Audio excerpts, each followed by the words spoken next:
இன்னைக்கு காலையில வரைக்கும் நாங்க இங்க வர வரைக்கும் நிறைய மக்கள் எங்களை கஷ்டப்படுத்துறாங்க அப்படின்னு செய்தி வந்துட்டே தான் இருக்குது. ஆனாலும் நான் மனசார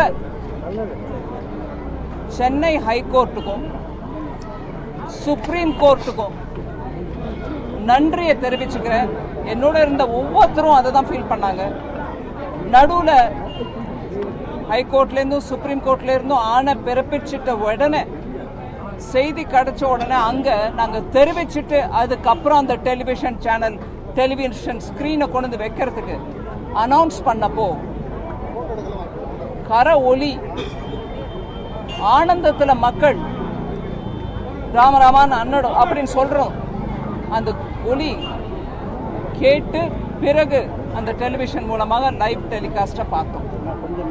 அதனால ஹைகோர்ட்டுக்கும் சுப்ரீம் கோர்ட்டுக்கும் மனமார்ந்த நன்றியை தெரிவித்துக் கொள்கிறோம்.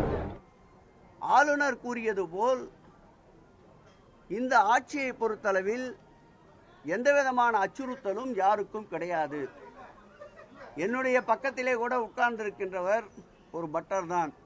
அச்சுறுத்தல் இருந்தால் அவரை பக்கத்திலே அமருவாரா? அடுத்து அரண்டவன் கண்ணுக்கு இருண்டதெல்லாம் பேய் என்பார்கள். காமாலை கண்ணுக்காருக்கு கண்டதெல்லாம் மஞ்சள் என்பது போல் ஆளுநருக்கு யாரை பார்த்தாலும் அப்படி தோன்றுகிறது போல் இருக்கின்றது.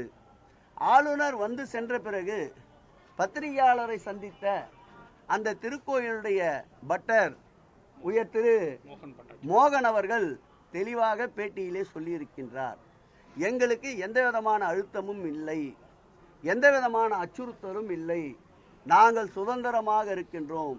மேலும் சொல்ல வேண்டுமென்றால் திருக்கோயிலருடைய நலனையும் திருக்கோயிலுடைய அர்ச்சகர் நலனையும் பாதுகாக்கின்ற ஒரு ஆட்சி என்றால் அது திராவிட மாடல் ஆட்சி தான். செய்திகளை உடனுக்குடன் தெரிந்து கொள்ள உடனே சப்ஸ்கிரைப் பண்ணுங்க.